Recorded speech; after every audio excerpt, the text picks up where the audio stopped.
qui se lève, et le 11 décembre. Alors nous sommes aujourd'hui Le 19, le jeudi 11 11 décembre décembre, et le 19. 19 qui se lève. Bezrat Hashem, le temps passe très très très vite. Oula. On voit, c'est incroyable, on passe de Shabbat à Shabbat. Bezrat Hashem, la Géoula est très très très proche. Plus le temps va Amen, vite, amen. plus c'est un signe que Dieu veut accélérer la Géoula Bezrat Hashem. Amen. C'est incroyable. Hein. D'abord, je vous ai pas dit Boker Tov, alors Boker Boker Tov. Tov. On étudiera aujourd'hui, si Dieu veut, on a commencé là-bas. On étudiera, si Dieu veut, des mamarim sur la paracha de la semaine. Il y a beaucoup à dire sur cette paracha qui reflète beaucoup de secrets, bien entendu, comme toutes les parachas de la Torah, ceci étant dit. Donc, sans plus tarder, Rabbeinu, et ensuite, directement, la paracha de la semaine, on essaiera de voir ensemble quelques idées. Toujours sur le bitachon, al-yedé bitachon, en adam tzarich lechavero, gam ken en adam mamlichmo. Machlimo, slicha. Quand on a vraiment du bitachon, on n'a même pas besoin de demander quoi que ce soit, qui que ce soit. C'est vraiment, on a le degré de bitachon sur terre. Si vraiment on n'a pas de la emuna, les gens n'arrivent pas à comprendre qu'il y a une différence entre avoir le bitachon et la emuna. Donc comprenez-le bien, on parle de ceux qui ont du bitachon, même demander à quiconque quoi que ce soit, ils ne le feront pas. À l'aider bitachon, c'est bien entendu, il a besoin de le faire, ou les akot, c'est-à-dire donner du mérite à l'autre bevada qui le fera. À l'aider bitachon, adam nitzol midaga. Et celui qui a du bitachon, en aucun cas ne pourra être inquiet dans ce monde, puisque c'est que Dieu dirige absolument tout. Et que tout, absolument pour le bien, il le vit, il ne le sait pas, il le vit, donc il n'a aucun problème avec le bitachon, il se l'eda, chez Mota Kodesh, et par le biais du bitachon, le Kadosh Baruch Hu lui donnera le mérite de connaître le secret des noms divins. Voilà, Atkan et Shonenu pour aujourd'hui.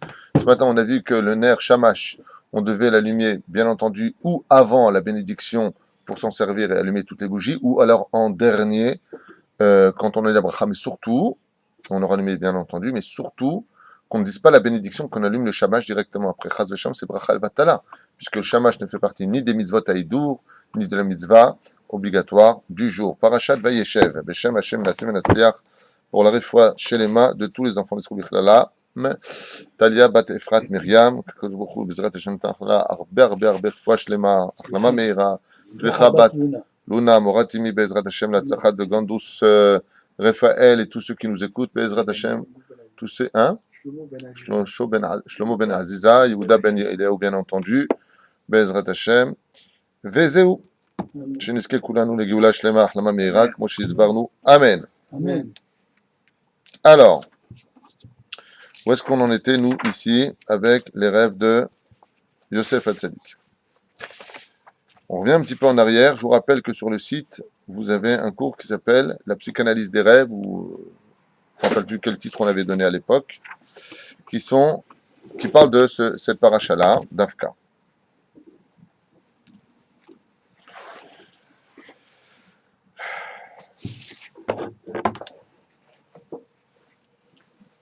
Elle Toldot Yaakov Yosef ben Sheva Esreshana, on a expliqué qu'il n'avait pas 20 ans, vous vous rappelez, l'an dernier, pour dire qu'il manquait le Sefer Yetzia d'Abraham Avinu, pour lequel il avait raconté du Lashon Hara.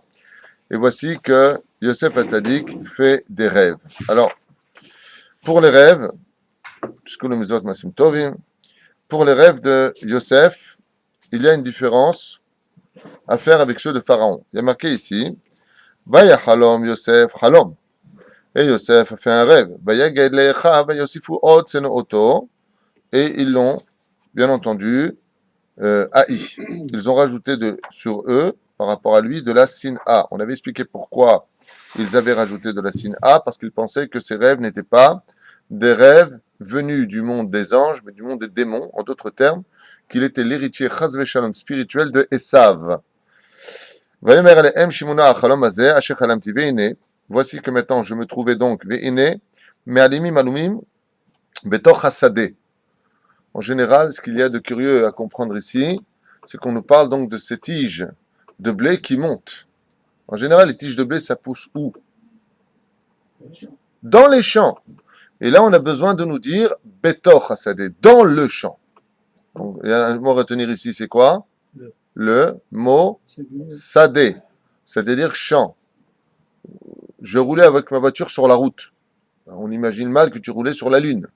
Alors bien sûr, on pourrait dire je roulais sur le désert, mais là on parle d'un rêve conventionnel, donc on parle de quelque chose qui est terre à terre.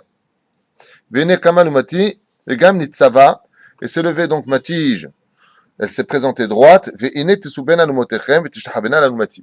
et vos tiges à vous, ce sont elles prosternées devant ma tige. Ça, c'est la première chose. Premier rêve. Est-ce que ici on comprendra facilement que Yosef Hatzadik se retrouve souverain sur ses frères? Est-ce que c'est clair? Oui, c'est clair. Donc la question que j'ai à vous poser est une question Kita Aleph. Pourquoi refaire un rêve avec 11 étoiles, le soleil et la lune qui se prosternent? Puisque c'est exactement la même chose. Et là, hein? Bravo! Ça c'est la question de Kita Aleph. Bah, c'est évident. Là, il y a les frères, et là maintenant, il y a papa et maman. Il y a donc un rajout. Mais la signification en elle-même change-t-elle? Non. La situation n'a pas changé. Ça reste toujours que Yosef, dans le premier rêve, monte au niveau de roi sur ses frères, et dans le deuxième rêve, il monte roi sur Yaakov et Bilha dans le cas présent, ou ça aurait pu être Rachel, comme l'avaient compris les frères. Qu'est-ce qu'il y aurait de dramatique pour le deuxième rêve? Le second. Qu'est-ce qu'il y aurait de anti-nature jusqu'à aujourd'hui dans le deuxième rêve? Quand vous faites la Hamida, qu'est-ce que vous dites tous les matins? Baruch ata Hashem, Elokenu, Veloke avoteinu, Eloke, Eloke, Veloke. Est-ce qu'on dit Veloke Yosef? Quel est le drame de ce deuxième rêve pour lequel Yaakov ne peut pas dévoiler à ses frères, aux frères de Yosef, en disant Vaishma, Yaakov Shamar et Tadabar. Il l'a gardé pour lui, il aurait pu donner une explication en disant oui, ben voilà, votre frère, Mina Shamaim, c'est ce que veut Dieu, qu'est-ce que vous voulez? Il aurait pu confirmer son rêve, mais il n'en fait rien. Et pourquoi? On verra tout à l'heure deux dimensions au propos du rêve de Yosef qui sont vraiment surprenantes. La première, c'est qu'il monte au-dessus de Yehuda, qu'il monte au-dessus du Cohen, qui viendra de Lévi, qui monte au-dessus de Lévi lui-même, qui est donc le serviteur entre le peuple et les Kohanim, qui monte au-dessus de Réhouven, qui est quand même l'aîné à la base des bases, qui monte au-dessus de Issachar, qui est le plus érudit, de Zevouloun, celui qui soutient la Torah. S'il n'y a pas de pain, il n'y a pas de Torah, et Yosef il vient et dit, moi, je suis plus grand que vous tous. Alors la réponse qu'on a envie de lui dire, mais t'es qui? Toi. La reine va aussi fousser nos autos. Mais pour qui tu te prends? Est-ce que tu veux dire que nous tous, on va se prosterner devant toi? Bien, le deuxième rêve de Yosef. Et qu'est-ce qu'il dit à ce moment-là? Ah non, non, j'ai pas fini, hein. Même celui de qui vous dites Eloké Yaakov, c'est-à-dire que la base de la Emouna du peuple juif, c'est qui? Avraham, Yitzhak et Yaakov. Yaakov étant le Bachir Sheba Avot, c'est-à-dire le principal personnage, Minashamaim, qui comprend en lui et Chesed, et Gevura, et Avraham et Yitzhak sont en lui. Ça veut dire que quand on parle de Yaakov, on arrive à Israël. Israël, ça comprend Avraham, Yitzhak et Yaakov. C'est-à-dire que quand on dit Eloké Avraham, Eloké Yitzhak, Eloké Yaakov, c'est trois choses. Comment je peux réussir à faire que les trois s'appellent en un seul nom? Ça s'appelle Israël. Il est en train de dire quoi maintenant, Yosef Hatzadik? Toi aussi, Israël, tu vas te prosterner devant moi. Oh. Et toi aussi, Bilha, tu vas te prosterner devant moi. Toi qui représentes Rachel. On a expliqué que Bilha, le He, vous vous rappelez le show qu'on a fait? La lettre qui est productrice d'enfants, pas productrice, comme on dit, qui est fertile dans un nom, c'est la lettre He. La lettre Vav rajoute de la vie. La lettre He donne de la fertilité. Myriam, c'est un nom qui est difficile. Mar-Yam. Pourquoi? Parce qu'il n'y a pas de He. C'est un nom qui est fermé, c'est dur. Les enfants sont très, très, très méritants pour que Myriam ait un enfant. Il y a beaucoup de guerres dans les cieux qui ont lié. Pourquoi? Parce que c'est un même sophite, c'est fermé. Le He donne toujours une possibilité à Ezrat Hashem, une ouverture. C'est pas que la lettre He, c'est une petite ouverture où rentre la semence, et après c'est une grande ouverture qui représente l'enfantement, là où s'élargit pour laisser passer la vie. Il y a un remède qui est fait là. Donc Bilha, comme a dit Rachel, prends ma servante Bilha. Pourquoi Bilha? Parce que Bilha, ça s'écrit Bet, Lamed, He. Ma servante, c'est sûr qu'elle est très fertile. Elle a deux He en elle. Juste pour fermer cette parenthèse très importante dans l'étude. Mais donc, on a deux choses à retenir maintenant. La première, c'est pour qui tu te prends Yosef. Et bien, quand je viens de vous le dire maintenant, comment vous réagissez? Ça ne vous pas les boules vis-à-vis de Yosef? On n'a pas envie maintenant de dire, nous-mêmes, on n'a pas envie de dire maintenant, mais pour qui tu te prends? Imaginez maintenant que vous ayez un homme, qui regarde le Kohen Gadol dans les yeux, celui qui représente tout le peuple d'Israël dans les yeux, celui qui représente le Lévi, celui qui joue de la musique en l'honneur de Dieu, celui qui étudie la Torah toute la journée, celui qui soutient la Torah, tu as le donateur qui est là, tu as le Bechor qui est là, et le mec qui vient et te dit, vous tous, prosternez-vous devant le roi. On a envie de lui dire, très bien, tu veux, en baya. Pourquoi? T'es qui, toi? C'est ce qu'on va découvrir. C'est clair? Concernant les deux rêves, J'y arrive. Laissez-moi juste finir parce que c'est tellement important, toute cette étude est tellement profonde que quand je vous parle, vous ne le savez pas, mais si vous voyez à l'intérieur de ma tête ce qui se passe, c'est pas à pas dans tous les sens, il faut que je mette ça dans l'ordre. D'accord? Donc, Vayom Merlo, Vayom Roulo, Echav Amalor Timloch Alenu. Sache une chose, Adam et Yakar, un bon enseignant, c'est pas celui qui donne de grands sujets. Un grand enseignant, c'est celui qui sait ne pas dire ce qu'il doit pas dire pour ne pas embrouiller et pour construire. Donc, dans ma tête, c'est pas évident parce que en même temps que je vous parle, j'ai d'autres livres qui s'ouvrent dans ma tête et plein d'autres sujets que j'ai envie de faire avec vous. Là, ça fait Sabatoucha. D'accord? Donc voilà. Vayom roulo, Echav, Amalor, Timloch, Alenu. Vous comprenez maintenant l'étonnement des frères, c'est pas des abrutis. Les frères, ils disent, oh, tu sais de qui tu parles, toi, vis-à-vis de nous? Tu sais qui nous on est? Tu sais que nous, on a le roi HaKodesh? Tu sais que nous, on a atteint le niveau le plus élevé de tous les niveaux de l'espérance du peuple juif? Bien sûr qu'on va te haïr. Parce que qu'est-ce qui peut être plus grand dans ce monde que la Torah? Qu'est-ce qui peut être plus grand que la Emouna? Parce que Yaakov, vous savez qu'Alpisod représente la Emouna. Toute notre Emouna à nous, elle est basée sur qui? Eloké Avraham, Eloké Yitzhak, Eloké Yaakov. Israël vaincra. C'est quoi Israël? C'est toute notre base. Maaseh Avot Simanabanim. L'action des pères sera un signe pour les enfants. Il y en a un qui vient d'un coup dans la Torah et qui nous dit, il n'y a plus haut que le Père. Saint-Esprit ou quoi? Il fait peur. Aïe, aïe, aïe, il refait un rêve.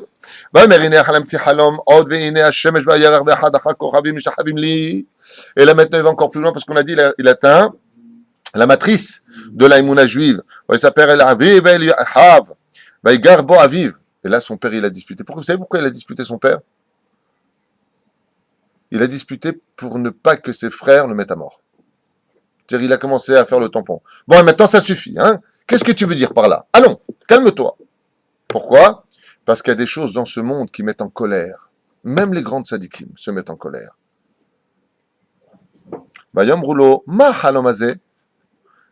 Il le dispute, après il lui dit Ma halomazé. On a expliqué la semaine dernière, hier, ou avant-hier, je ne me rappelle pas quand on a parlé de la paracha, qu'un rêve qui se répète 2 fois, c'est significatif.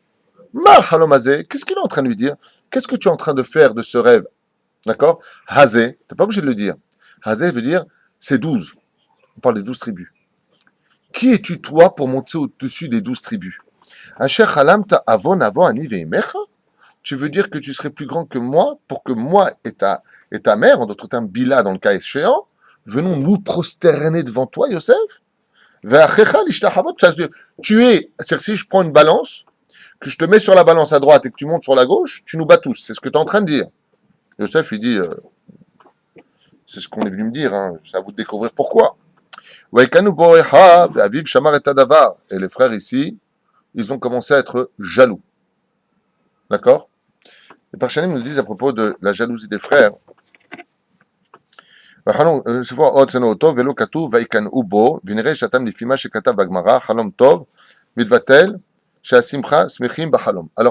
pourquoi il dit ici, une parenthèse super importante de la Gemara, dans Masechet Brachot à la page Nun He Amud Aleph, où là-bas on nous parle des Chalomot. Vous savez que je fais une parenthèse, ma femme dit souvent que je fais des parenthèses, donc j'en profite parce que cette parenthèse-là nous permet de mieux construire la suite.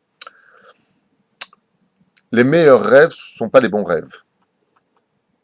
Par exemple, une personne rêve qu'il était dans une ambiance de folie, avec un monde de folie, des amis de folie.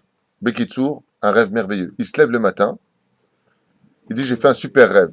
Et pourquoi ton rêve n'est pas si bon que cela? Réponse de la Gemara. Parce que, comme le matin tu vas te lever et tu vas avoir le sourire en disant « Oh, j'ai fait un super rêve », la joie que tu as eue t'a pompé l'énergie positive de ton rêve. En d'autres termes, tu viens d'annuler ton rêve, dit la Gemara, parce que tu as eu de la joie. Donc pour le premier rêve, qu'est-ce qu'ont fait ses frères? Il a raconté l'histoire, mais il a eu de la joie. Il a dit, bon, c'est pas grave, comme tu as fait un beau rêve pour toi et que tu en as retiré des intérêts de la simcha, de la joie pour toi, c'est sûr que maintenant tu as déjà perdu ton rêve. C'est pour ça que les meilleurs rêves sont les mauvais rêves. C'est-à-dire quand quelqu'un fait un mauvais rêve, sachez-le, il se lève le matin, il a un peu d'angoisse, cette angoisse qu'il a eue vient faire la capara de ce qu'il aurait dû subir dans la journée. C'est clair? Donc pour le premier rêve, nous disent ici les Chachamim, ouais, il dit le premier rêve, pourquoi Sanu Oto, et pourquoi là ici Lokan Ubo, différentes sonnées veut dire ils l'ont haï pour le premier rêve. Et le deuxième rêve, ils l'ont jalousé. Et pourquoi ils l'ont jalousé? Parce que pour le deuxième rêve, on ne voit pas Yosef avoir de la joie. Dismas, il n'en a pas retiré de la simcha, ça risque de se réaliser. Donc là, il n'y a plus besoin de haïr, il y a besoin de jalouser. Quoi, mais tu vas être le frère? Waouh! Qu'est-ce que tu fais là? Tu traverses les hiérarchies? T'es l'avant-dernier. Qu'est-ce que tu es en train de faire? C'était juste une parenthèse. Vaviv Shamar et Tadavar. Et lui, il a gardé les choses. Alors, je vous ai dit tout à l'heure deux dimensions qu'on va développer tout de suite. La première, c'est entre Yosef et Pharaon. On ne va pas tourner dans les pages, ça ne sert à rien, vous le savez déjà par cœur, c'est pas un problème. Yosef fait un premier rêve qui part d'où? Le premier rêve, nous. Premier rêve, il rêve de... Non, le premier rêve de Yosef. Il voit sa tige de blé qui monte et les autres dans le champ qui se prosternent. Donc, on est dans quel monde avec Yosef dans le rêve? C'est-à-dire, si je devais définir dans les quatre mondes qui sont le minéral, le végétal, l'animal et l'homme, je suis dans le végétal. D'accord? Et plus que ça encore, puisqu'il nous dit Betor Hasadeh, dans la terre. Donc, il est dans le minéral. D'accord? Les pierres, la terre, c'est du minéral. Donc, la reine, il arrive ici, il part du minéral, et ensuite, il monte au végétal, Vézéou. Le deuxième rêve, qu'est-ce qu'il fait? Il rêve de quoi? D'étoiles, de soleil et de lune. Donc, il est parti du bas, le plus bas de ce monde, pour aller au plus haut de ce monde. En d'autres termes, qu'est-ce que vient annoncer Yosef à ses frères? Petit 1, première leçon de la vie. Moi, je suis capable de descendre dans les fondements de la création du monde et de remonter jusqu'au soleil et la lune, c'est-à-dire je pars du bas vers le haut. Comme ça l'explique le Rabbi Lubavitch, que son mérite nous protège. C'est comme ça qu'il explique, en d'autres termes, que le rêve de Yosef est une ascension. Je veux partir du bas à sanctifier le monde de la terre pour monter jusque dans les étoiles. Comme c'est marqué, vous serez aussi nombreux que le sable de la terre et aussi nombreux que les étoiles du ciel. Yosef est en train de dire, vous savez qui je suis moi?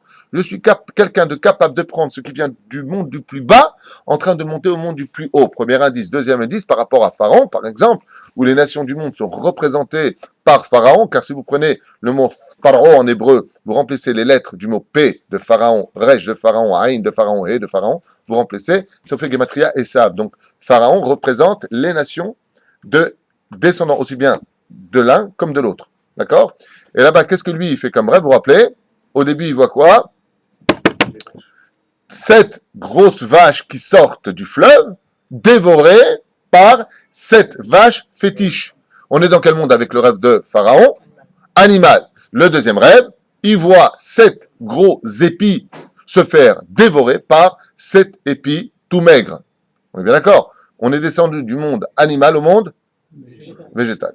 Donc vous voyez que Pharaon, ses rêves à eux, ce qu'il représente, c'est de faire descendre le niveau animal au niveau du végétal. C'est-à-dire chez nous, on monte dans la spiritualité et on voit dans la Torah, ce que je dis n'est pas de moi, vous l'avez bien compris, dans la Torah, regardez bien les rêves, on parle d'un monde animal qui descend dans le monde végétal. Chez nous, on monte et eux, ils descendent. Ça, c'était la première parenthèse à faire au niveau des rêves. Mais on n'a toujours pas répondu pour Yosef Hatzadik.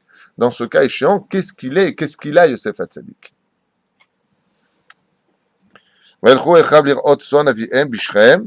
ויאמר ישראל אל יוסף הלא אחיך רואים בשכם לך ושכחה עליהם ויאמר לו הנני. Alors écoutez bien la suite. Donc il est parti voir ses frères sur l'ordre de son père, lui ré et shalom achicha ve et shalom atzon. Va voir comment va le shalom de tes frères et le shalom du troupeau. On va pas revenir sur le troupeau, vous avez compris combien le troupeau est important. Quand on avait fait sur le peuple d'Israël, c'était un troupeau avant.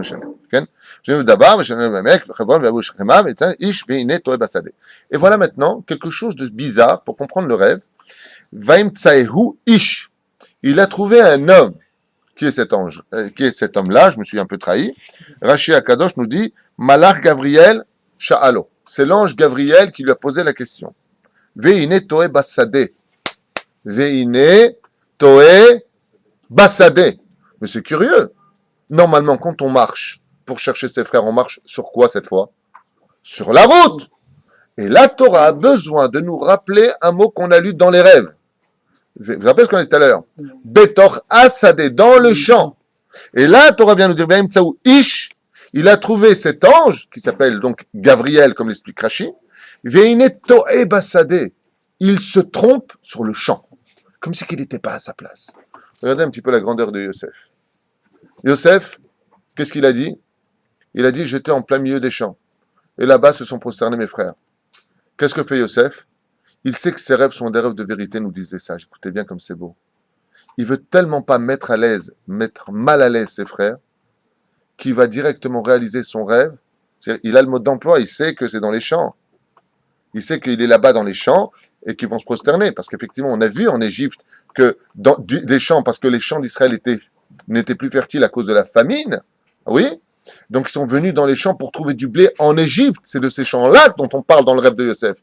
Mais lui, il ne veut tellement pas mettre ses frères en porte-à-faux. Comment, que moi, le petit de la famille, je veux mettre mes frères se prosterner devant moi, qu'il est parti d'Afka dans les champs, espérant trouver ses frères. Et ses frères lui disant bonjour, il aurait dit adieu. Ça y est, c'est ça réalisé. Il n'y a pas besoin de plus. Il est parti annuler son rêve. C'est pour ça qu'il n'est pas sur la route. Il est dans les champs. Je ne veux pas mettre mes frères en porte-à-faux.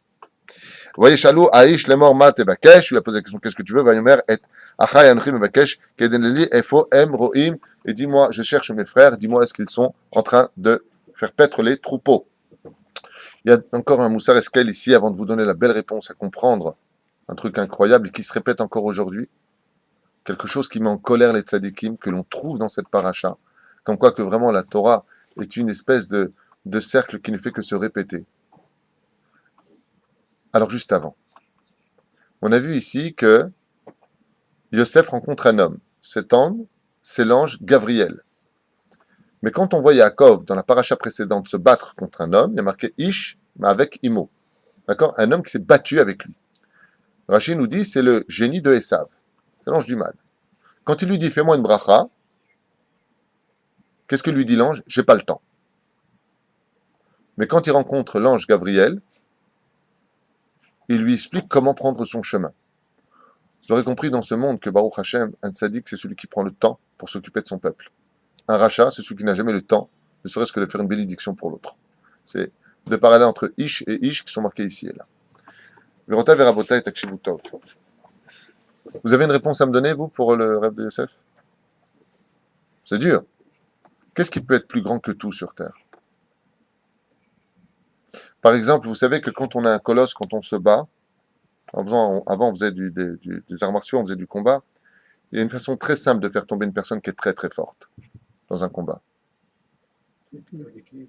Dis-le. Les pieds. C'est-à-dire Déséquilibré. il faut frapper la base. Quand quelqu'un est très très fort physiquement, tu frappes au niveau des pieds. Il faut le faire tomber.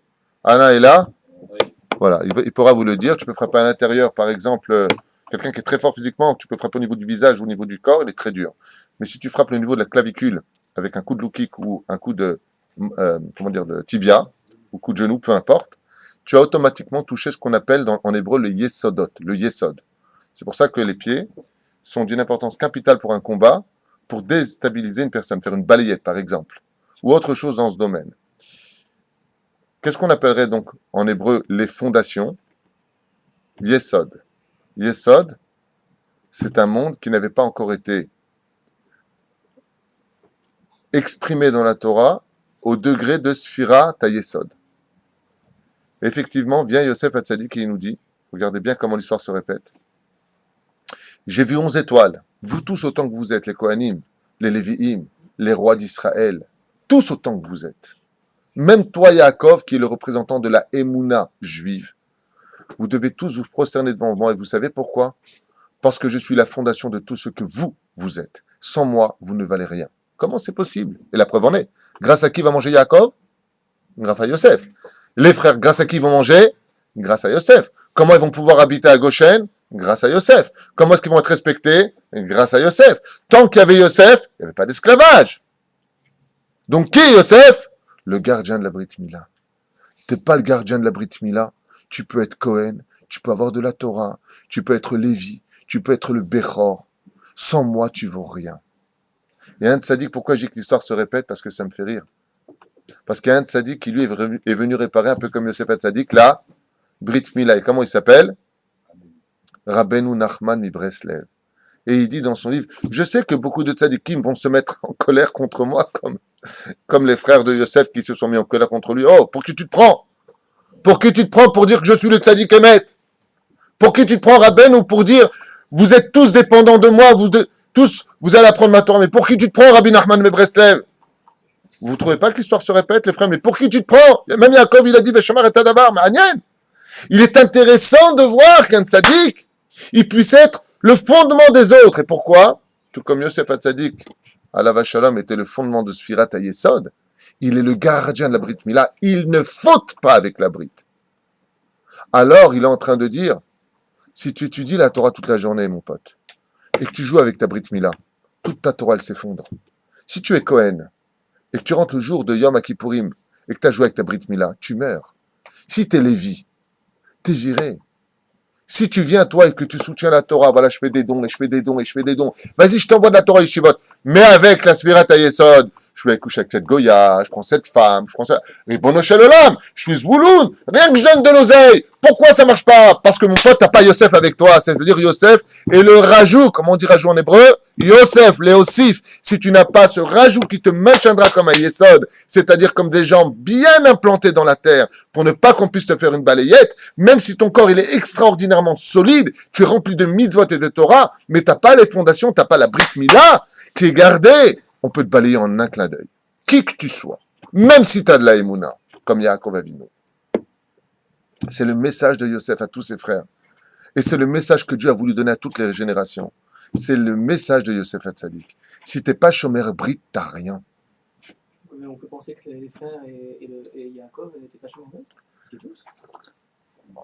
C'est extraordinaire ce que tu viens de dire. Bien sûr qu'ils le sont, mais ils l'ont pas vu comme principal. Yosef Hatzadik est le renouvellement dans l'histoire juive sur lequel on va aller à Adgish, comme dit Rabbi Nachman de Breslev. Je veux que tout le monde soit chez moi, je peux vous réparer la Brit Mila. Pourquoi? Mais pourquoi on va aller jusqu'à Ouman? Pourquoi est-ce qu'on va aller au bout du monde? Mais pourquoi faire? Parce que si t'as pas la Brit qui est gardée, tout le reste s'effondrera. La moindre épreuve viendra t'effondrer. Va Yeshev Yaakov, Beres Migura Aviv. Il faut absolument, bien sûr qu'ils étaient tous Shomer Brit Mila. Bien sûr qu'ils avaient tous le niveau de Yosef Hatzadik. Seulement la différence qu'il y a, c'est que Yosef Hatzadik vient enseigner ici que vous avez raison, il faut étudier la Torah, mais attention, il y a quelque chose qui passe entre des mondes que vous ne comprenez pas, et c'est lui le Yesod. On aurait pu comprendre sur Yosef Hatzadik que le Yesod, c'est-à-dire les fondations du peuple, c'est le roi. Eh ben non. On aurait pu comprendre que les fondations du peuple, c'est le Shabbat. Eh ben non. Eh ben non. Si t'as pas de Shabbat, t'as pas de carte d'identité, on le sait, tout ce que tu veux, eh ben non. Et pourquoi non? Parce que ta maison, même si elle est super belle et en briques, un grand coup de vent, elle se barre. Qu'est-ce qui empêche une maison de bouger de sa place? C'est les fondations. Et ça, c'est le chidouche de Yosef. Betor Asadeh. Le rêve que j'ai fait, c'est pas une tige qui va s'envoler au vent. Je suis dans le champ, je suis la fondation du champ. C'est-à-dire que si vous n'êtes pas Shomer Brit Mila Kilchata, tout ce que vous avez, la première épreuve qui viendra vous frapper, ouais, vous tomberez. Et la preuve en est. Prenons le cas que tu viens de dire, puisque tu veux me chauffer, tu vas me chauffer. Yehuda, après la vente de Yosef, s'étant débarrassé de l'idéologie de Yosef Hatzadik, qu'est-ce qu'il fait? Vayered Yehuda Mechav, et Yehuda est descendu de ses frères. Il est parti épouser la femme, il va avoir 2 fils, 3 fils exactement, Onan, Er et Shelah, qui vont délirer avec la Brit Mila, il va leur apprendre la Torah en Yeshiva à leurs enfants. Seulement, qu'est-ce qu'ils vont faire? Ils vont épouser Tamar. Et comme Tamar était extrêmement belle, ils vont commencer à faire joujou avec la Brit. Qu'est-ce qui s'est passé pour eux? Ils sont morts. Et Yehuda, il a tellement peur, il dit, je ne veux pas donner mon 3e fils à Tamar. Elle va me le tuer. Alors, qu'est-ce qui se passe pour lui? Lui aussi, qui est le roi d'Israël, Yehuda, le chef du Sanhédrin. Il va avec Tamar, la prenant pour une prostituée. Et qu'est-ce qu'il dit, Bassof, Yehuda? Khatati, j'ai fauté. Tout le message de notre paracha vient nous donner une gifle aujourd'hui extraordinaire, que les rêves de Yosef ne suffisent pas. C'est pas l'histoire de Tintin et Milou, comme on le dit souvent ici. On n'est pas en train d'étudier l'histoire d'un homme qui il a fait des rêves. Hein. On rêve plus de 5000 rêves par nuit, vous plaisantez ou quoi? On s'en rappelle pas, c'est tout, puis c'est pas important. Si la Torah nous fait une paracha sur les rêves, c'est que la Torah vient nous dire que dans le monde métaphysique, dans le monde dit, spirituel, la première chose sur laquelle un homme va se heurter, c'est sur le fondement de son judaïsme. C'est pour cela que la mitzvah, qui représente le fondement de toute notre Torah, c'est quoi? La pureté familiale. C'est pour ça que Yosef quitte le monde des 12 tribus pour y laisser sa place à ses deux fils qui sont Ephraim et Menaché, ouais, et lui monte dans le monde des Sphirot. Et Kaut Rabbi, où est-ce qu'il se trouve? Entre Tiferet et Malchut. Je vous explique en 2 mots. Vous avez au niveau de la colonne vertébrale des Sphirot, c'est-à-dire au niveau du centre, vous avez Keter, vous avez Tiferet. Keter représenterait le trône divin. Tiferet, c'est Yaakov Avinu, Israël. Ensuite, vous avez qui? Yesod. Et en dessous, Malchut Shabbat. Où est-ce qu'il se trouve, lui? Il maintient le monde entre le Shabbat et le monde entre l'étude de la Torah. S'il n'y a pas la Shmirat Abrit, ça ne tient pas. Il faut qu'il y ait Shmirat Abrit. C'est pour ça qu'une personne doit se concentrer, Aleph, sur la vérification de ce que voient ses yeux. Bête, être chômeur de la Brit Mila, comme c'est marqué dans Masechet Shabbat. Bezrat Hashem, combien il y a eu Mizarim, combien ils étaient vigilants, je crois que c'est dans Masechet Shabbat, Kouf Yutret Amud Bet, vers le bas. Là-bas, on nous parle de combien est-ce qu'ils étaient vigilants de ne pas descendre les mains en dessous de la ceinture, ne surtout pas toucher au fondement du judaïsme, la pureté familiale, l'être shomer et nida, séparer les lits, faire très attention à Baruch Hashem, donner de la joie à son épouse, avec compris de quoi je parle pendant l'action, Be'ezrat Hashem, que tout soit fait dans l'obscurité, tout dans la simcha. Ça, c'est le fondement de tout le judaïsme. Et s'il n'y a pas ça, Vayered Yehuda Amechav, il est descendu de ses frères. Bien entendu, il y a plein d'autres explications. Le Zohar Kadosh, c'est des pages sur ce sujet-là. Pourquoi il est descendu? C'est le roi qui descend chercher maintenant le Melech HaMashiach. Il y a plein d'autres explications, mais juste pour comprendre ici la signification profonde de Yosef Hatzadik. Pourquoi ils ont eu de la kin'a? Et pourquoi ils ont eu de la kin'a? Parce qu'en fin de compte, on se rend compte que, par exemple, Shulchan Aruch, dans un des Kitzur Shulchan Aruch que j'avais lu, il y avait marqué il y a très longtemps de ça, qu'est-ce qu'on appelle un tzaddik dans ce monde? Celui qui est Shomer Brit Mila. Il est appelé tzaddik. Comme on appelle Yosef, de tous les frères, on n'appelle pas Yehuda tzaddik, Zvouloun le tzaddik. La vérité, moi, si j'ai quelqu'un qui vient me dire, pendant le gala, vous savez quoi, la brechim pour moi, pendant 1 an, c'est pour moi, j'appelle tzaddik, la Torah ne l'appellera pas tzaddik. C'est-à-dire, kol hakavod, tu as su bien placer ton investissement. Hazak ou baruch. Toi, tu es quelqu'un d'intelligent, tu veux envoyer tout ton osé dans mon futur. Ça, c'est intelligent. Mais tu as une autre personne qui passe, qui est Shomer Brit Mila, lui, dans les sions, on l'appelle, regardez le tzaddik. Ça, c'est un tzaddik. Parce qu'il est Shomer Brit Mila. C'est pour ça que quand une personne, leur Alilul Alechem, passe par des épreuves dans ce domaine, c'est qu'Akadosh Baruch Hu, qu'est-ce qu'il veut de lui? Qu'il soit un vrai tzaddik. Augmente ton tzaddik. Alors sa femme, elle est un peu plus nida longtemps, plus d'embrouille, de droite, de gauche. C'est dur! L'impression d'être moine. Oh! Et encore, ils sont pas si calmes que ça. Ouais, mais t'as remarqué? C'est pas une blague, même Coluche le disait. Hein? Tu as à droite, t'as remarqué? Le couvent. Tu as à gauche, le monastère. Et au milieu, Kaut Rabbi, l'orphelinat, d'où ils viennent. Mais Kitzur Velaïnian, ici, dans cette paracha-là, si profonde et si importante, Yosef Hatzadik vient nous montrer, Bezrat Hashem, un chemin d'une importance capitale sur le pourquoi de ses rêves. C'est qu'au-dessus, on lui a annoncé que si il n'y avait pas cette notion, maintenant que le peuple d'Israël va grandir en tant que peuple, s'il n'y a pas cette notion de Shmirat Abrit, il n'y a rien qui va autour. Alors bien entendu, je tiens à vous le dire maintenant, avant de passer à la suite de ces versets-là qui cachent beaucoup de choses, c'est que qu'est-ce qui fait tomber un homme dans la faute de la Brit Mila? C'est une chose. Une chose. La tristesse. Un homme qui faute avec la Brit, c'est un homme qui est triste. Sachez-le. Parce que quelqu'un qui écouterait ce chiot, et qui aurait du mal à être le gardien de sa Brit Mila, c'est-à-dire de ne pas faire Zera Levatala, masturbation, ainsi de suite, mais bon, alors tomber, alors ça sert à rien que j'étudie la Torah, mais justement, tu viens de rajouter maintenant de l'huile sur le feu. D'abord, petit 1, n'oublie jamais ce que je vais te dire. Tu n'as pas le choix. Tu dois te battre contre cette mauvaise tension, parce que si c'est ce qui est le plus dur pour toi, c'est que tu es venu pour ça. Donc, laisse pas tomber ton combat. Tu n'as pas le droit de laisser tomber. Deuxièmement, tu veux le vaincre, apprends à sourire. Si tu commences à rire, si tu commences à être heureux, les portes se ferment au Yetzerara dès qu'on a une vraie joie dans le cœur.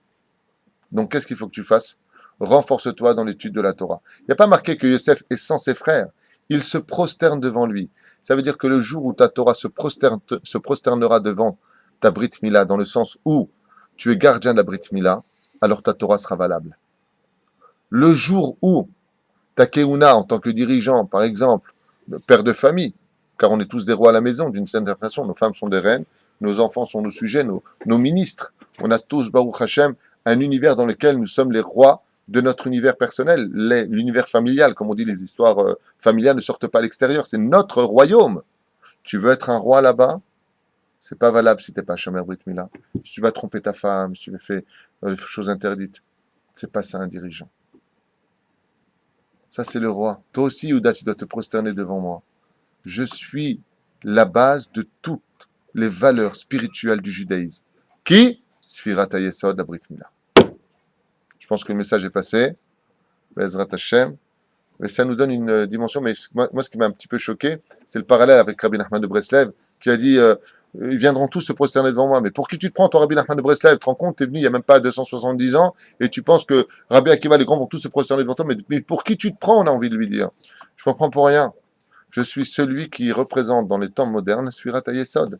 Donc, c'est pas que je suis plus que les autres, c'est que sans moi, les autres ne peuvent pas exister. Im en kemach en Torah, kemach gematria Nachman. S'il n'y a pas de farine, c'est quoi la farine? C'est le blé. Les sages ont dit justement un truc qui m'avait choqué un petit peu dans ce livre-là, si merveilleux.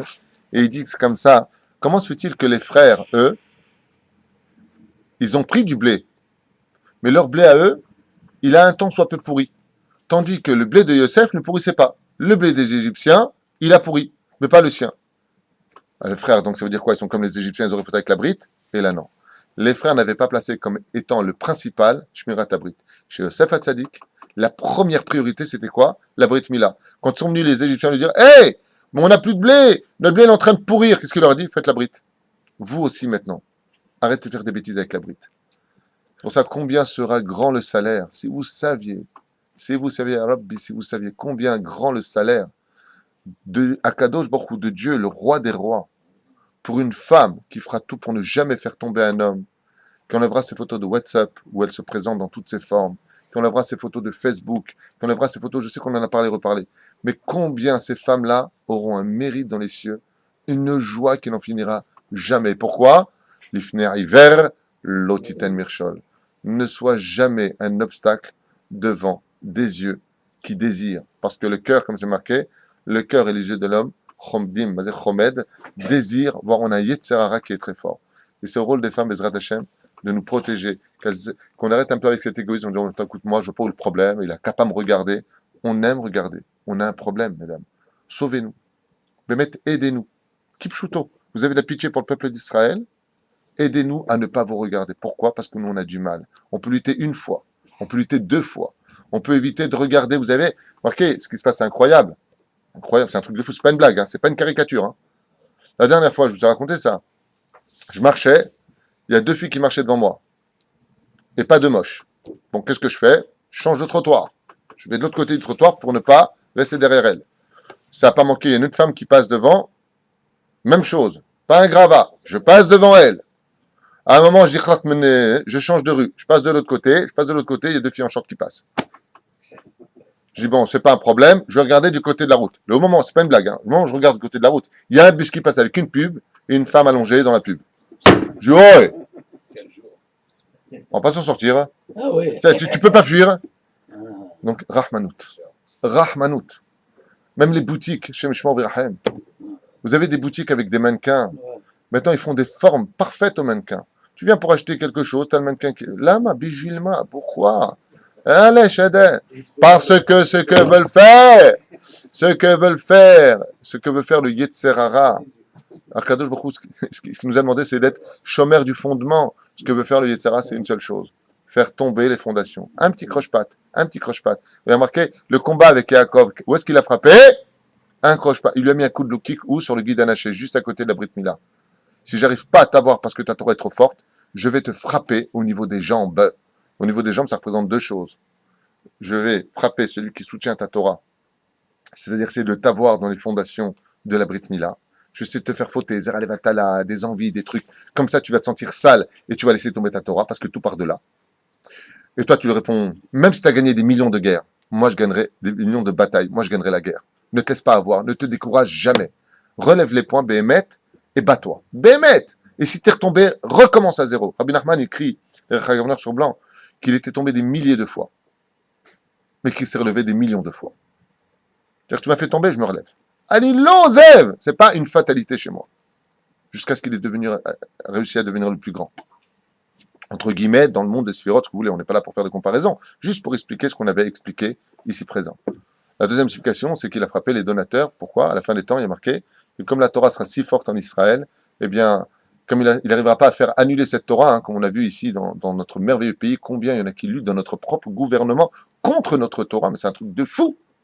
Alors qu'est-ce qu'ils ont fait? Ils ont coupé les vivres, le ministère du culte, plus d'argent pour ceux qui étudient la Torah. Ça, c'est le coup qu'a donné l'ange du mal à Yaakov. Il a frappé dans les jambes en disant, s'il n'y a plus de pain, ils pourront plus, comme ça on va tous les sortir d'ici, et ils étudieront plus la Torah, alors que notre force, c'est l'étude de la Torah. Une fois de plus, les fondations. Il y a marqué ici, d'ailleurs, à propos de cela, que Yaakov, pourquoi il a gardé les choses? Yaakov, Shamar et Adavar, est marqué comme ça, ensuite, Israël avait Yosef Mikol Banab. Il a aimé Yosef plus que tous ses enfants.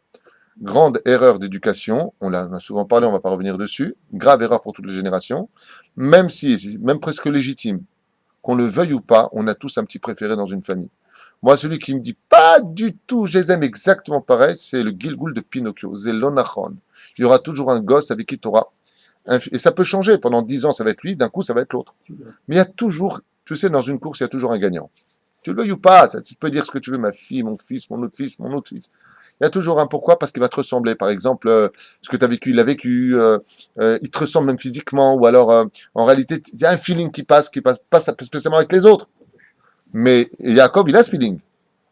Yosef a eu exactement les mêmes souffrances que Yaakov, ils sont nés du même signe astral, il ressemblait à sa mère, c'est-à-dire à Rachel comme de gouttes d'eau, il était celui qui était au chevet de son père, constamment en train d'apprendre sa Torah, l'héritier spirituel. Hein? Imaginez, je vous pose une question, Stam. Un mec, il a 10 fils, ok? Sur les 10 fils, il y en a un seul qui continue le chemin du père. Alors, le père, il a une boutique c'est un tailleur. Tous sont devenus des ingénieurs dans ce qu'ils veulent. Il y a un fils qui est resté tailleur, qui vient aider son père. Avec qui il va être le plus proche de son père? Avec le fils qui travaille avec lui, c'est normal. On se partage. Il sait que la boutique ne va pas fermer parce qu'il y a au moins un héritier qui va continuer sa boutique. Là, on parle de quelqu'un qui est dans la Torah. Donc, Yaakov, il dit qu'il ben zekunimulo, c'est celui à qui il a transmis toute sa Torah. Donc, c'est normal qu'il y ait une filiature dans ce domaine bien précis. Seulement, attention, il ne faut jamais le montrer. T'achètes un ballon, achète 4 ballons. C'est à 4 fils. T'achètes une chose, fais très attention. Des fois, quand tu fais un geste, tu dis pas à tes frères. Mais même tu dis pas. Pourquoi? Ne crée pas de haine.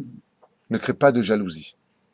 Alors voyons pourquoi lui, Yaakov, ça c'est pour des gens comme nous, un peu terre à terre. Hein. Maintenant pour Yaakov, pourquoi est-ce qu'il va l'aimer? Parce qu'il y a marqué Israël et Yosef, mi banav. Non, Mikol banav. Et les sages ils disent, pourquoi marqué Mikol? De tous ses enfants, on le sait que c'est tous les enfants. Alors pourquoi le mot Mikol? Mikol, si vous inversez les lettres, c'est du mot Meler. Parce qu'il a vu qu'il serait l'exemple de ses frères. Et effectivement, il est devenu le roi. Il y a une mitzvah d'aimer son roi, Rabotai. Pas une mitzvah prescrite dans la Torah, tu aimeras le roi. Mais une mitzvah d'aimer ce roi qui sera dans la Torah. Le Melech HaMashiach, on l'attend, on doit l'aimer, ce Melech HaMashiach. Le Messie, on doit l'attendre et l'aimer. C'est-à-dire, marqué Mikol, et ça, j'ai dit, pourquoi est-ce qu'il a pu s'aimer? Parce qu'en réalité, dans la hiérarchie, il va monter au-dessus de tout le monde. Il deviendra Mikol, les lettres du mot Melech. Seulement après, il y a marqué Veru Echav ki oto ha'av aviem Mikol Echav. 2 fois le mot, ses frères, je traduis. Vaeru Echav, ses frères ont vu, ki oto ha'av, car il a aimé lui, qui, le père, en parlant de Yosef, Mikol Echav, de tous ses frères. Tu viens de le dire avant. Pourquoi tu me le répètes? Et là, il y a quelque chose de magnifique à apprendre, qui est terre à terre, c'est pas grave. Il y a toujours le préféré dans la famille, ça c'est dans toutes les religions et dans toutes les familles en général. C'est qui? Bonne réponse, ouais, vous le dites tous, c'est pas... Le petit dernier, c'est toujours le petit préféré. Toujours dans toutes les familles, le petit dernier, je parle des familles normales, le petit dernier a toujours été, on appelle ça d'ailleurs le chouchou, hein, dans une famille, c'est un puits de gamme qui est connu. De quoi? Ah, pas du tout. L'aîné, c'est celui qui morfle le plus. Ah ouais. L'aîné dans une famille, c'est toujours celui qui remplace le père quand il n'est pas là. C'est celui qui prend les engueulades parce qu'il a les frères ont fait des bêtises. Ah, il y a un élément important, c'est celui qui hérite de tout. Et pourquoi? Mais- Non, non, pas de tout. Il a une double part, effectivement. Et pourquoi? Parce que justement, c'est lui qui subit les responsabilités des autres. Voilà. Faut Donc, qu'il à donne chaque fois, l'exemple. par exemple, le petit frère fait une bêtise, le père rentre, il s'en prend au grand. Voilà, Ouais. toujours le grand qui mord. Faut qu'il donne La place de l'exemple. l'aîné, c'est pas une place facile du tout. De qui plus est l'Akbar nous dit c'est celui qui a le plus d'Aïnara sur lui. Pourquoi? Et chez les Tunisiens, c'est pas l'aîné le plus important et le préféré. Parce que justement, ça va prendre la place des responsabilités. Chez les Tunisiens, chez les Algériens, chez les Marocains, chez qui vous voulez. Et on a une chose. Et le dernier, c'est le préféré de la En tout mère. cas, les sages, alors, regardez, on va faire à l'envers. On va s'en fiche de ce qu'on pense nous tous. On va dire ce que les sages ils disent qu'en général, le dernier, c'est toujours le préféré de la famille. Pourquoi? C'est le chouchou de la famille. En tout cas, moi, j'ai grandi, Baruch Hashem, partout où j'ai été, j'ai toujours entendu la même chose. Hein. Le chouchou, moi, l'avant-dernier. J'avais un petit frère, mais il n'est plus là. Mais je suis le dernier. Est-ce que j'ai été chouchou? Oui. Tu me retardes encore une fois de chouchou, ta tête, je la mets dans le mur. Non. C'est le côté tunisien qui ressort. Attends, viens là. Et pourquoi est-ce qu'on a un problème? Dans ce cas-là, c'est pas un problème. Et là, j'attends une réponse de vous. Pourquoi on a un problème? Et dans ce cas-là, ce ne serait pas un problème. Si les sages nous disent ici. Alors, regardez bien la phrase. On a dit pourquoi il y a deux fois le mot c'est frère, c'est frère. On est bien d'accord? Les sages nous disent, pas David Twitou maintenant, Yesh Daktek, Shebederech Klal, de façon générale, le dernier, c'est toujours le chouchou. Alors Azma qu'il aime plus Yosef que ses frères, on parle pas de gens ordinaires, on parle de tzadikim. Le petit frère, le petit dernier ou la petite soeur, la petite dernière, c'est toujours un petit protégé de toute la famille. Les grands frères vont jouer, attends, t'embêtes pas mon petit frère, tout le monde le protège. Alors dans ce cas-là, pourquoi ils en veulent à Yosef, t'es le dernier. Et vous me répondez, c'est pas le dernier, on fait une bonne réponse. C'est qui le dernier? Benjamin. Benjamin, et c'est ce qu'ils disent ici. Vaïrou Echav, les frères ont vu. Qu'est-ce qu'ils ont vu, nous disent les Chachamim? Qui Oto Ha'av Aviem, il a aimé lui, Perouch Adabar, qui était normalement le dernier. Mikol Echav, et Mikol Echav, ça revient sur un seul frère qui est Binyamin. Si en réalité, nous disent les sages, Yosef avait été le dernier, donc à la place de Binyamin, il n'y aurait pas eu tout ça. Pourquoi? Bon, c'est le chouchou. Mais là vient le verset de la Torah qui nous dit Vaïrou Echav, Sheoto Aviem Ha'av Mikol Echav. Pourquoi deux fois le mot frère? Pour te dire qu'en réalité, ils ont compris qu'il y avait un problème. T'es pas le chouchou de la famille. T'es pas le dernier. T'es l'avant-dernier. L'avant-dernier en général, il passe un peu à l'incognito. Il passe un temps soit pas à l'incognito. Zayn. Vous comprenez? Ici, Baruch Hashem, sachez que dans cette paracha-là, Derech Hagav, toutes les bases de l'éducation, ils sont placées. Toutes les bases de l'éducation sont placées ici. Lachem, Bezrat Hashem, je vous libère, il est 9h. Et on se reverra, Bezrat Hashem, demain, Bli Neder, Bezrat Hashem, pour la suite des événements. Et en même temps, Shabbat, Kodesh, Lachem, Kol Tuv, et Be'atzlacha, Rabba. Hazak Ubaruch.